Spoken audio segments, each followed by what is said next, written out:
I am delighted to introduce Dr. Rick Scarborough. I first met him about 2010, maybe, and he was a senior pastor of First Baptist Church in Pearland, and he had gone to one of his school district meetings and didn't like what was going on. I'm sure we'll hear about that.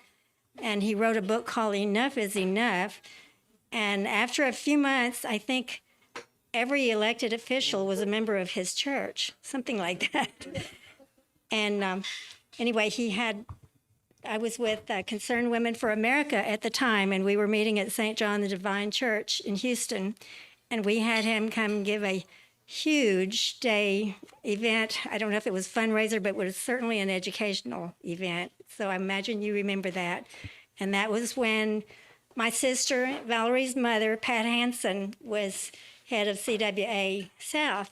And so she put this together, and it was a wonderful event.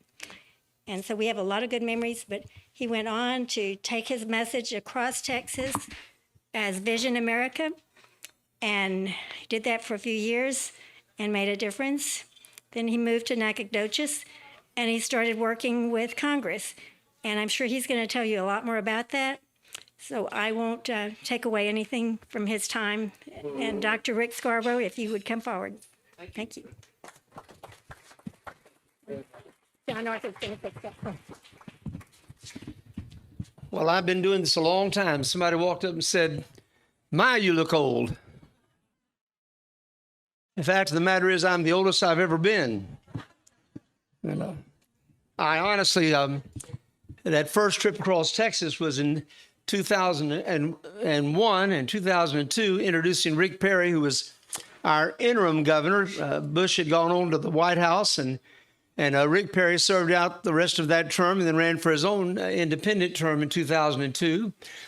I had a medical doctor over in San Augustine give me a call. He said, "Rick, could you do in Texas what you did in Pearland?" I pastored First Baptist Church in Pearland, where we literally owned all the seats on the school board, 3 of the 5 seats on the city council, a host of other things that went on and happened. I'll tell you more about that as we work our way through this presentation tonight.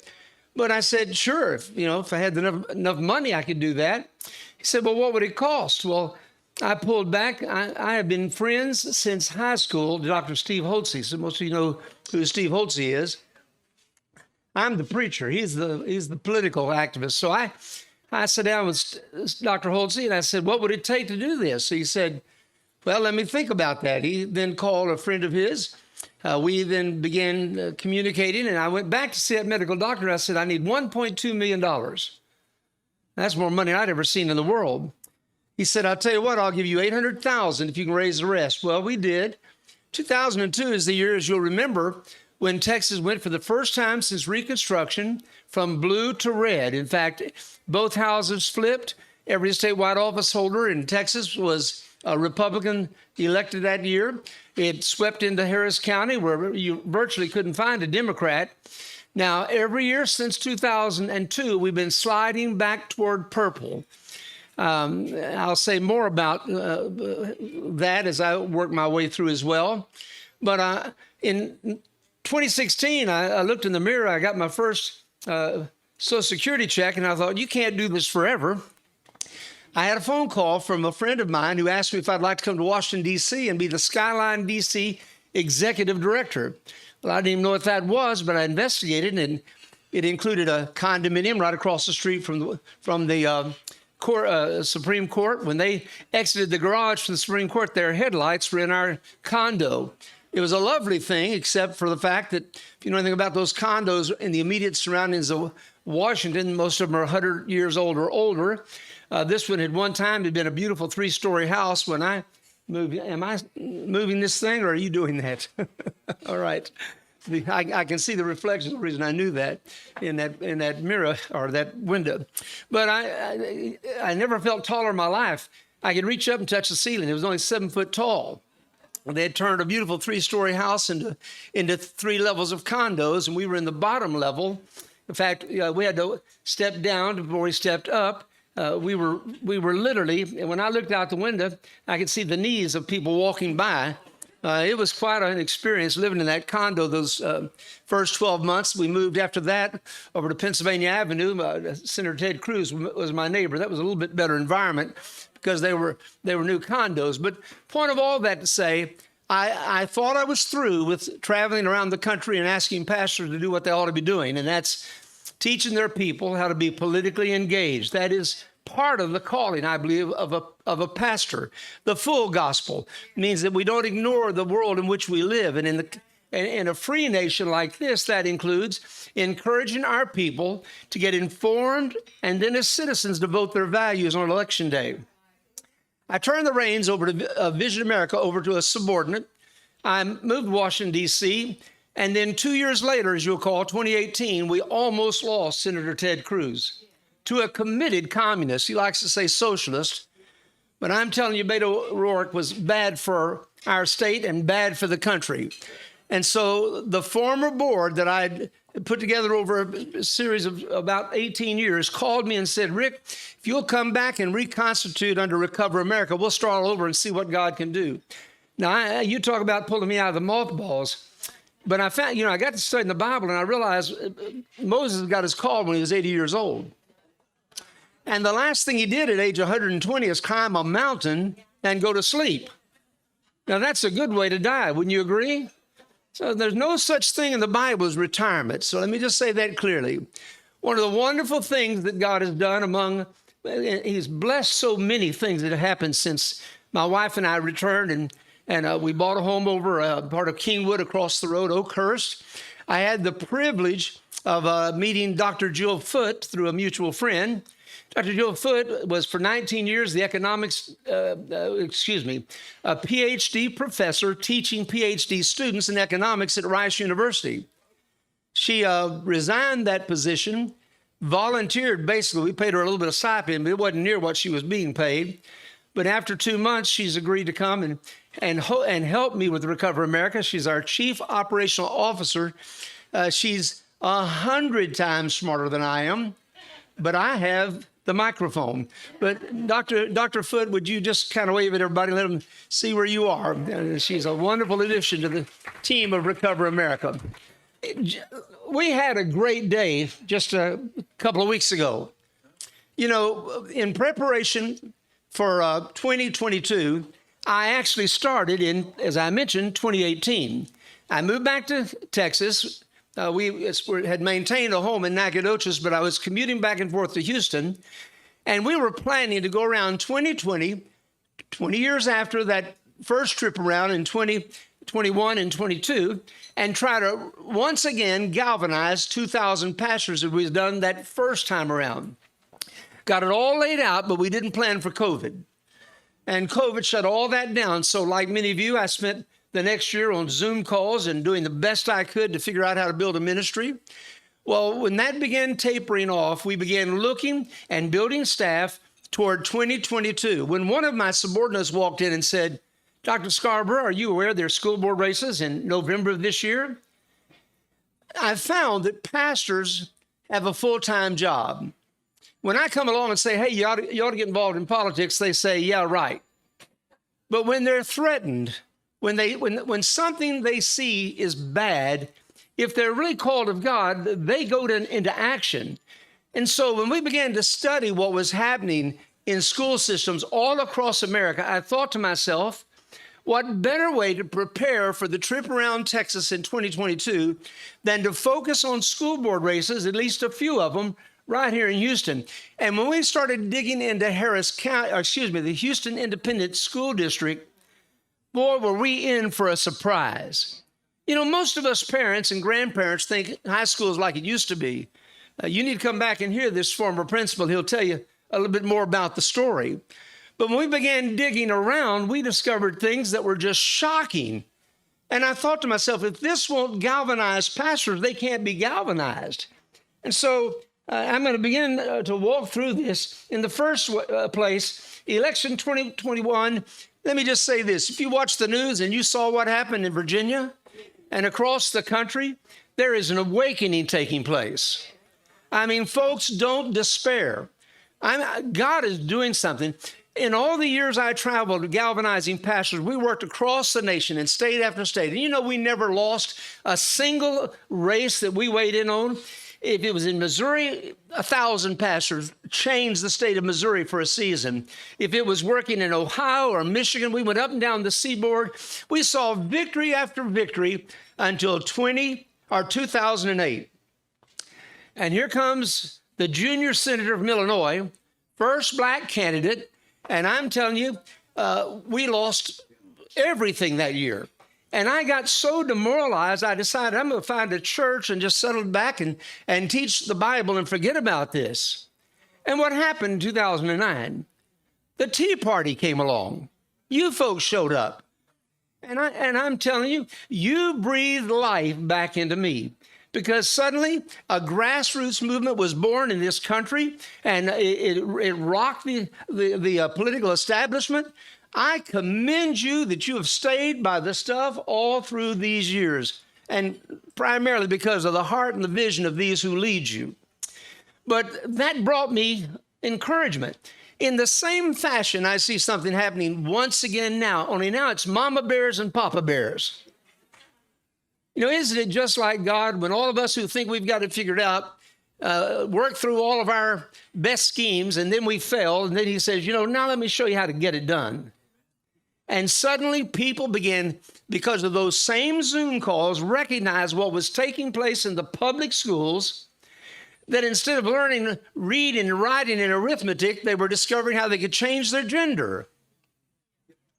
I mean, folks, let me tell you, if you're confused about your gender, it's in your genes, your blue genes. I mean, this ain't hard. You know, I've spent time around the farm. I've owned cattle and horses. They're not confused about this.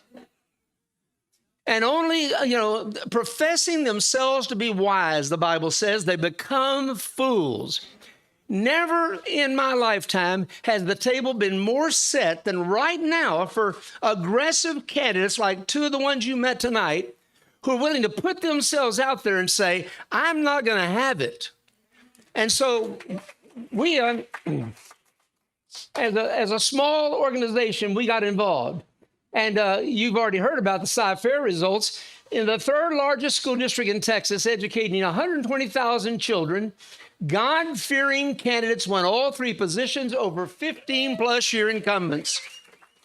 And there was a massive, in comparison, voter turnout. Typically 5,000 vote, and then 30,000 showed up. And these two wonderful candidates won.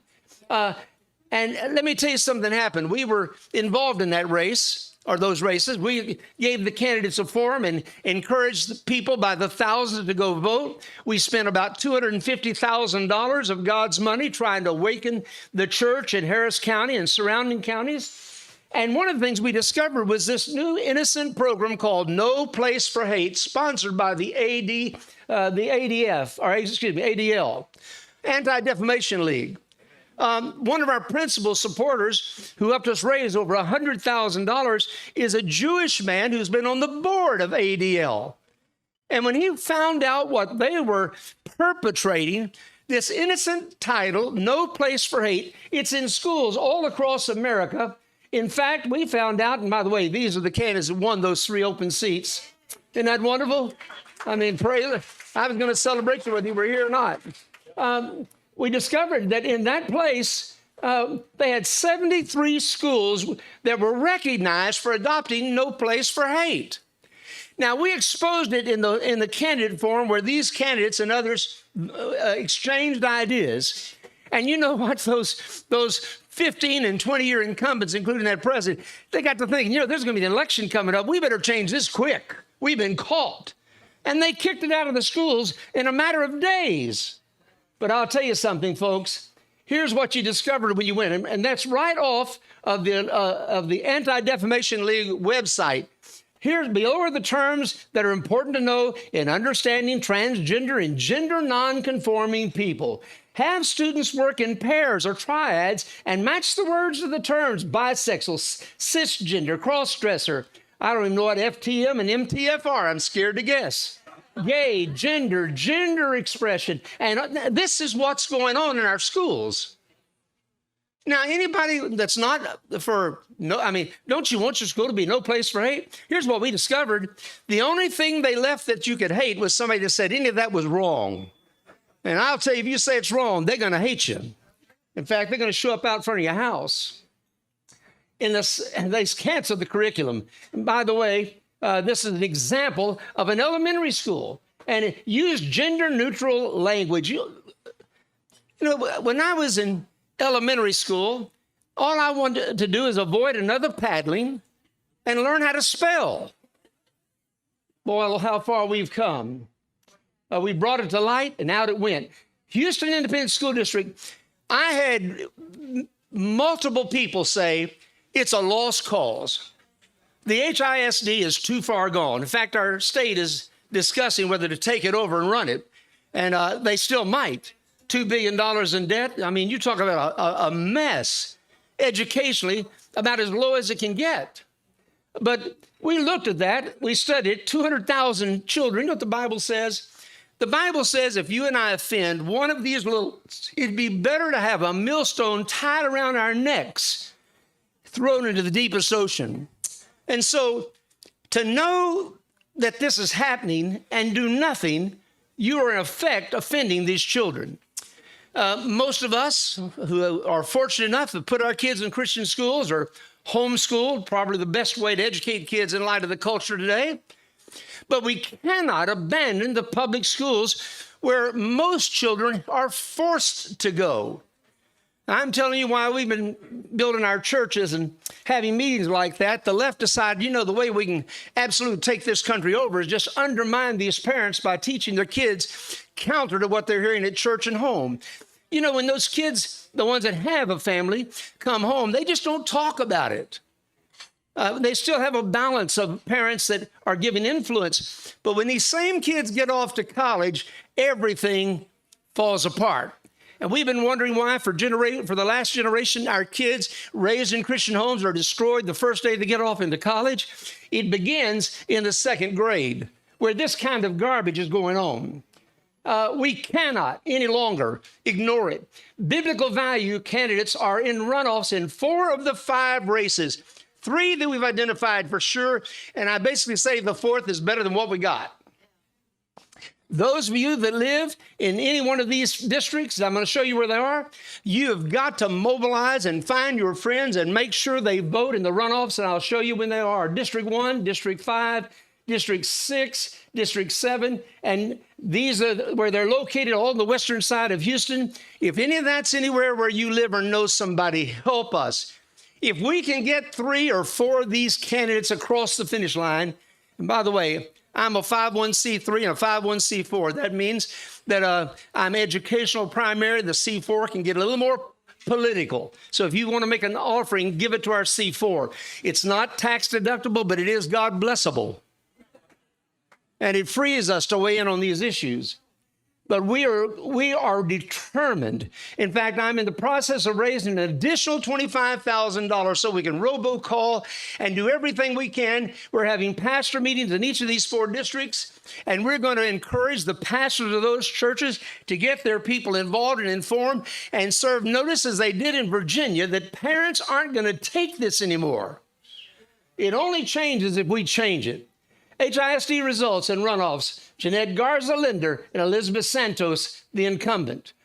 In this race, Sue Dygard almost win, and they're still finding votes, so we may not have a runoff here, but you pray that they don't take it away from us. Carolyn Walter, an excellent candidate. Kendall Baker, a preacher who's running in that race. Holly Flynn Velaseca, I guess. Ann Sung and Bridget Wade. These are the candidates, and I'm not going to tell you how to vote, but if you see me afterwards, I'll tell you who I would vote for if I were voting. Now, let me show you something. In the first place, in the HISD, and this is consistent across the board. We're studying the Dallas Independent School District right now and having our first fundraiser in December. We're weighing in on that race next May, and a lot of others too. But if you look across the board, whereas HISD, none of the test scores are very good, but we're going down while everybody else is going up. Let me back up and show you the goal, though. Here's their goal. The percentage of third grade students performing at or above grade level in reading as measured by the meets grade level standard or STAR will increase 8 percentage points from 42% to 50%. Now, isn't that a great goal? Principal, when you look, can you imagine? In the next 4 years, we're going to get them up to halfway good. That's shooting for the stars, isn't it? It's about the same for math. This is off their website. HISD Secondary Curriculum and Development. Cycle 4. They tell you they're not teaching this. This is right off their website. In this unit, unless they've scrubbed it, and that could happen, in this unit, students engage in reading for the purpose of analyzing the construction of heroes and villains in various cultures. Students will examine fiction and nonfiction texts through literary criticism lenses such as critical race theory, which they don't teach, socio-historical theory, queer theory, feminist theory, and reader response. Beloved, this is what's going on in our education system, and this is why preachers ought to engage. Next slide, let me show you this. Right off the Houston Independent School District website, goal of this class to enhance critical thinking by studying the feminist, Marxist, and archetypical critical perspectives. That make you happy? Aggressively pushing LGBT. This is off the website.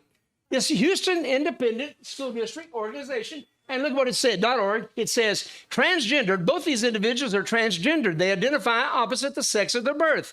What hormones might these individuals take to cause their bodies to shift in appearance? They can't read or write, but they know how to change their body. You know what I've learned? Satan never gives back ground he's stolen unless it has to be taken back by force. And I don't mean bullets. I mean by the force of going to the polls and expressing yourself. Don't just let it happen. Sharpstown High School, I could show you 20 different slides, but some of them would repulse you so much that you wouldn't be able to sleep tonight. Will the Christians in the greater Houston metro area stand up and say enough is enough? It was the first book I wrote.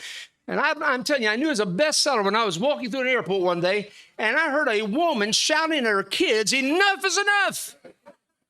I don't think she was talking about my book.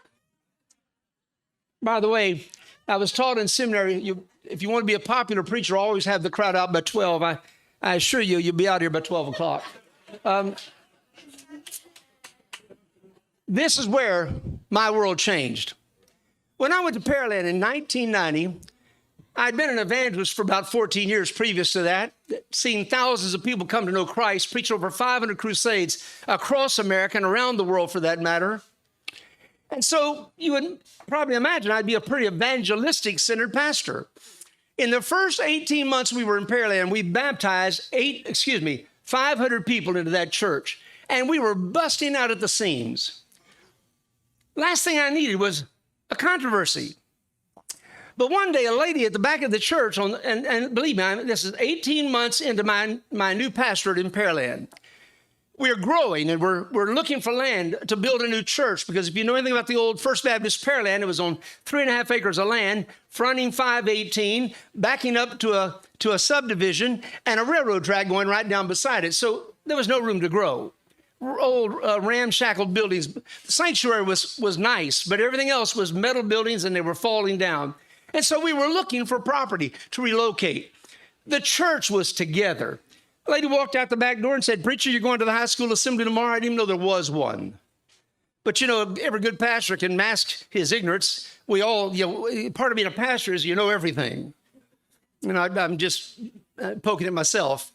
I began to ask her about it, and I found out that all the students had come home except my two with a piece of paper that said, I'm sure there were others too, this high school assembly is controversial. It has to do with sex education. If you don't want your child to attend, sign this and send it back, and we'll put them in study hall. Well, my kids have never denied this, but I've said this in their presence countless times.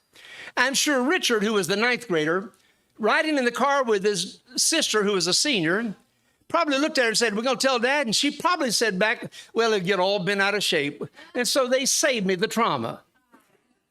never guessing that somebody at church might clue me in. So I pulled my wife aside once we got home, told her what had happened.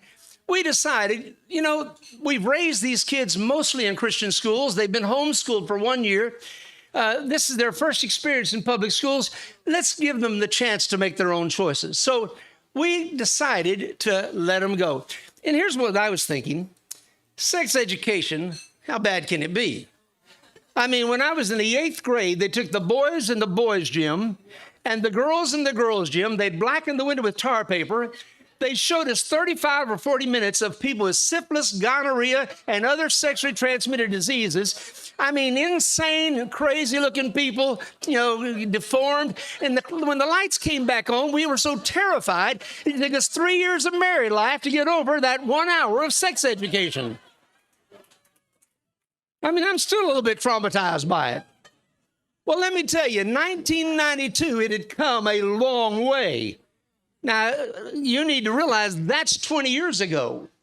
But I mean, in 1992, it had gone a long way. So I sat down with my staff and told them about this school assembly. And I looked at Rod Compton. I used to brag to my friends, I'm just like Moses. He leaned on his rod and his staff. Well, Rod was my staff.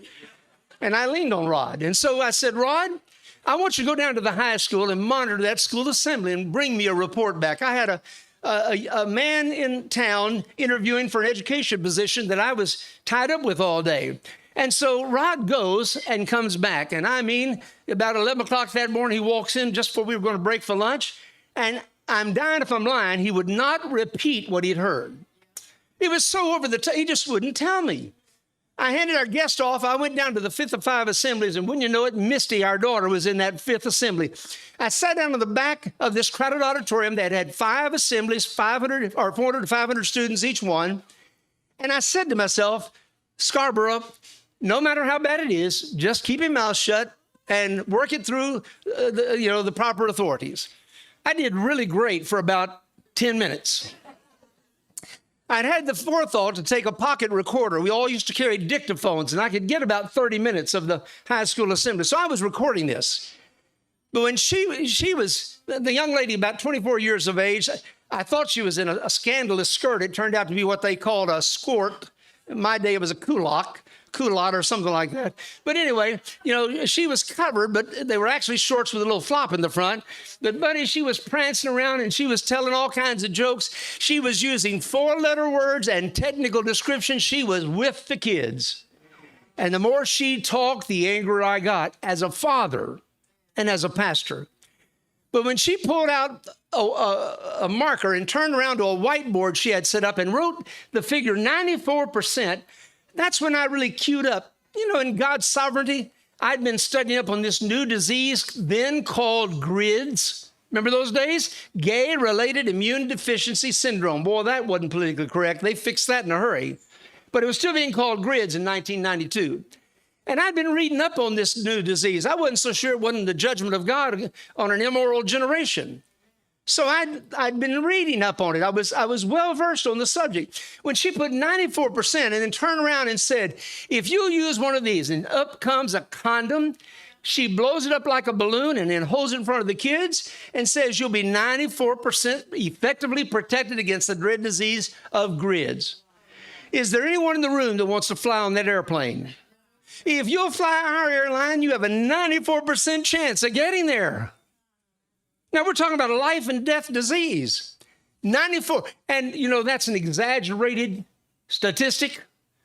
The truth of the matter is, when the textbooks talk about 94%, they're not talking about the kind of condoms you buy at a truck stop and then put in the glove box where they get up to 110 degrees and then pull them out at the right moment. Well, I raised my hand. My daughter had no idea I was in the room. The young lady thought I was a principal. I was dressed even nicer than tonight. I had a tie on. She said, yes, sir, real courteous.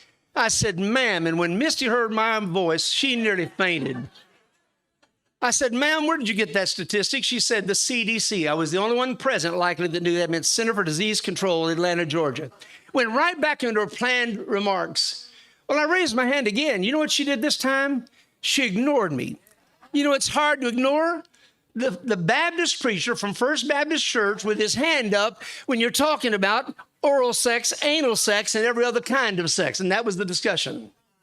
In fact, she told him that oral sex was the safest kind of sex they could have because they wouldn't get the dread disease of AIDS unless you have a lesion, she said, in your mouth. Now, that's what they told our kids. That day, as I listened to that, and that's not the end of the exchange, I determined I don't care what it takes. I don't care about the building program we're in. You know, I don't go looking for fights, but God never called me to run from them.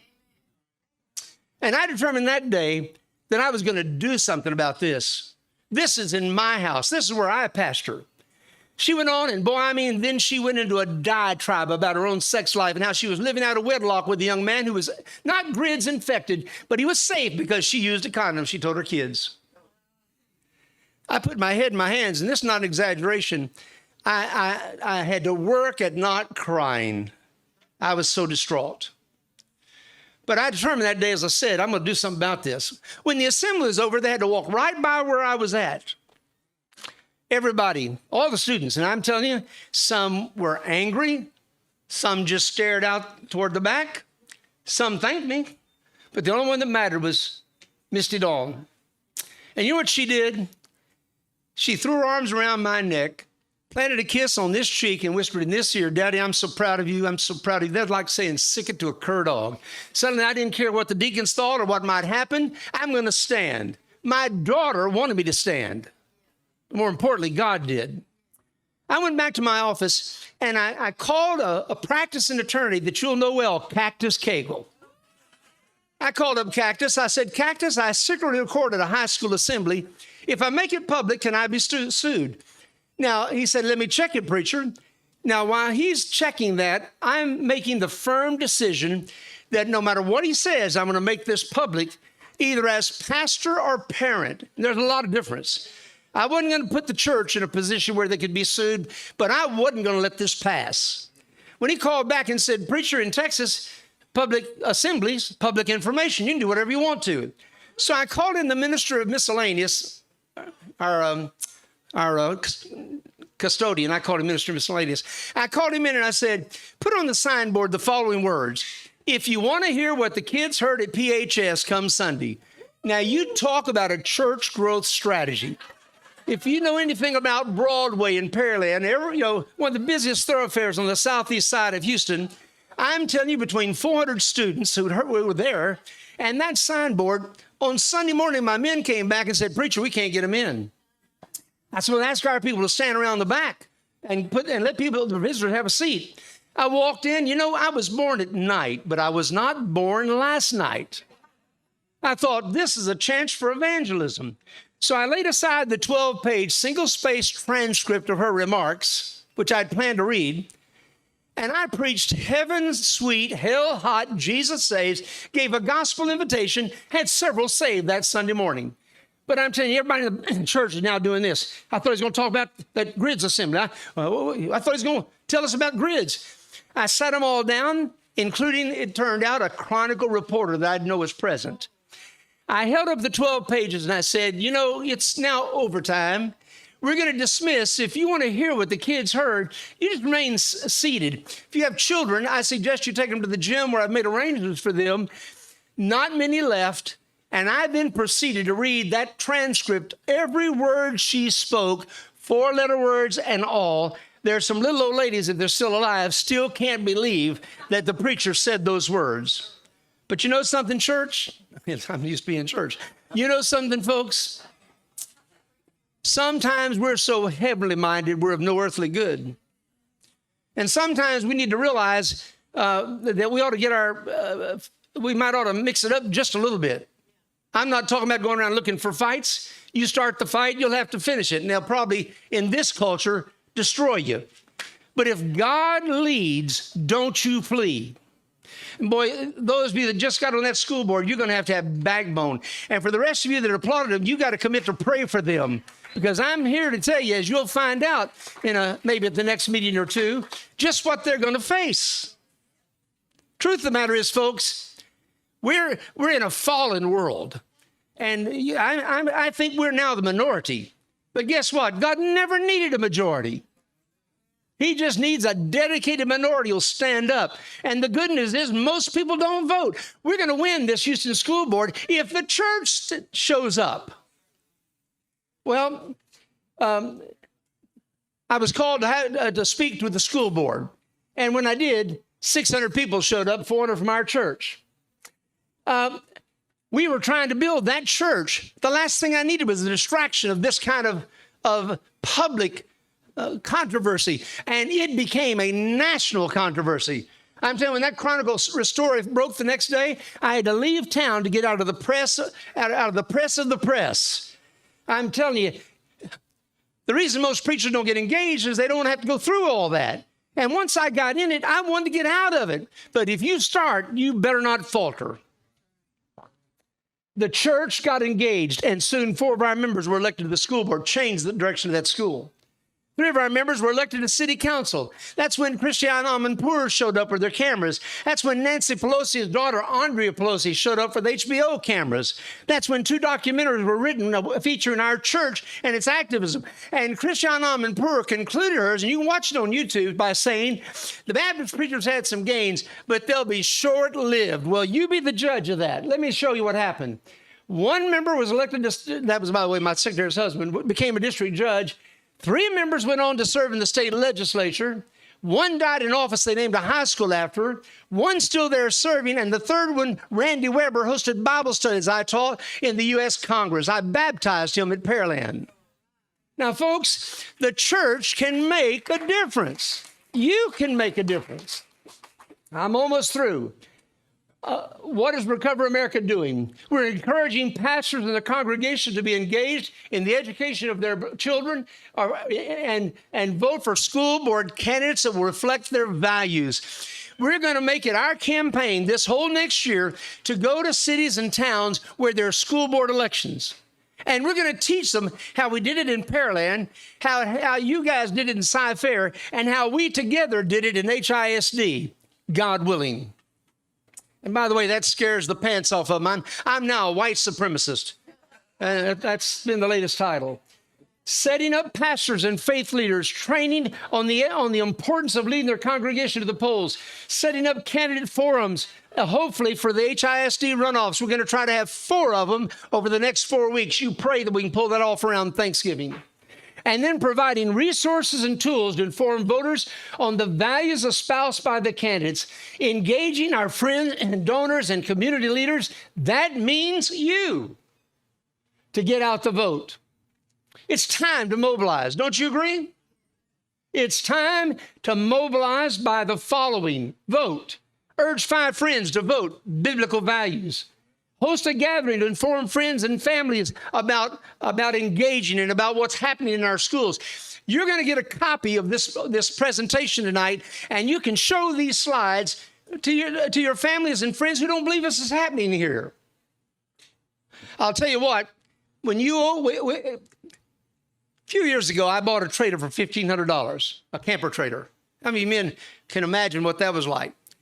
You know, I was so excited about that little camper trailer. I pulled it up to Curvin, Texas, and my son and my grandson and myself, we all bedded down to sleep in that wonderful camper trailer. And then, about 1 o'clock in the morning, we heard some running across the floor. And then something ran right over my face. That's when I got in my car. And when I turned the light on, there were mice everywhere, running for the covers. You turn the light on, and the mice will scatter. And what is necessary for America to do tonight, for those of you that have values, is shine the light of day on what's going on in these local schools. We're not going to get the country back if we don't get our schools back, if we don't start laying foundation in the lives of these children.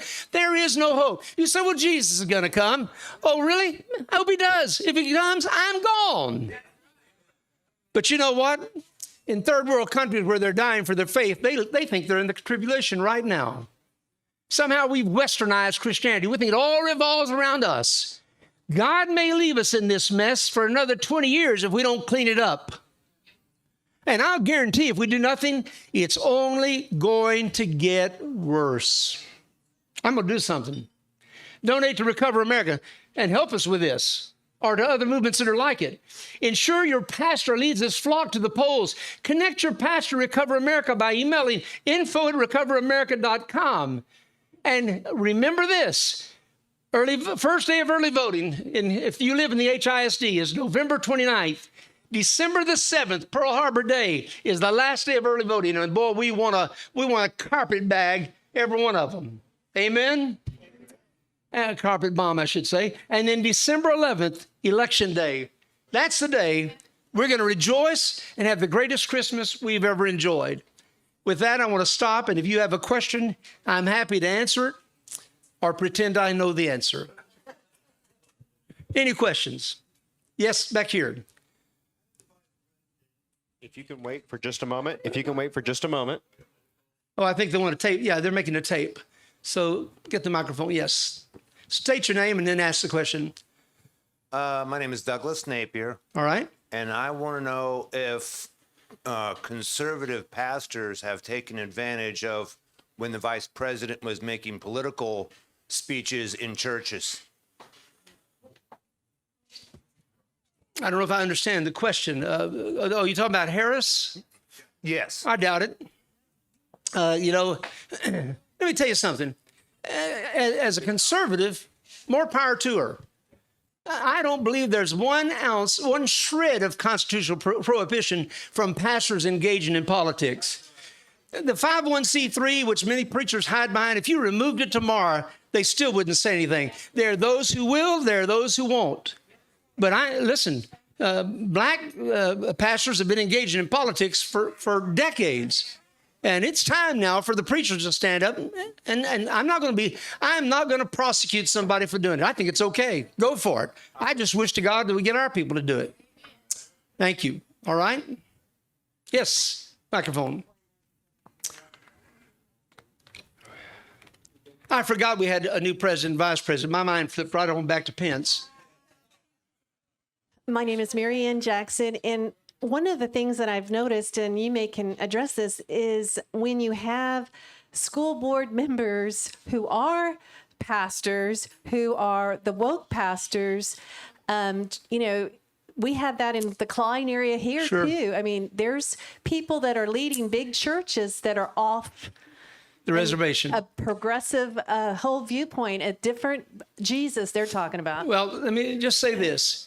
There was a valiant effort to take some of those folks out this time. I want to say to those candidates, run again. It takes name recognition. Run again. Get more organized. Don't stop. Let me tell you, a Christian does not lose until they quit. I'll repeat that. A Christian doesn't lose until he quits. I'm telling you, God, sometimes it just takes perseverance. So that doesn't surprise me. My word to that is, let's get organized, take him out. Next. By the way, my organization doesn't endorse candidates. I do, but the organization does not. We cannot. All right. Any other questions? Boy, this is easy. I have several books, and there are booklets over there. The one that is kind of the defining, Enough is Enough is the book that defines my life. Mixing Church and State is the name of our podcast. And it's centered around Acts chapter 16, but it really is the essence of what I believe. Mixing church and state God's way. There's a way to do it, and we seek to do that. One more question? Okay. A couple more. I wouldn't say that it's a question as much as it is a comment. We thank God for this election. We thank God for the favor he gave us. Amen. Because against all odds, he was faithful to us. Praise the Lord. But I do want to go back to the scripture that says to seek good counsel. And I met good counsel by the will of God in this very room Amen. At the very beginning. And that man's name is Don Sumners. He came up and simply gave his name. I had no idea the counsel he would give our group. Hallelujah. How well and how quietly, and the wisdom that came from that man to us. God was faithful in us meeting him at this very moment. I just want to say Where thank is you, Don? Mr. Sumners. Boy, that's a great testimony, Don. God bless you. And let me say this.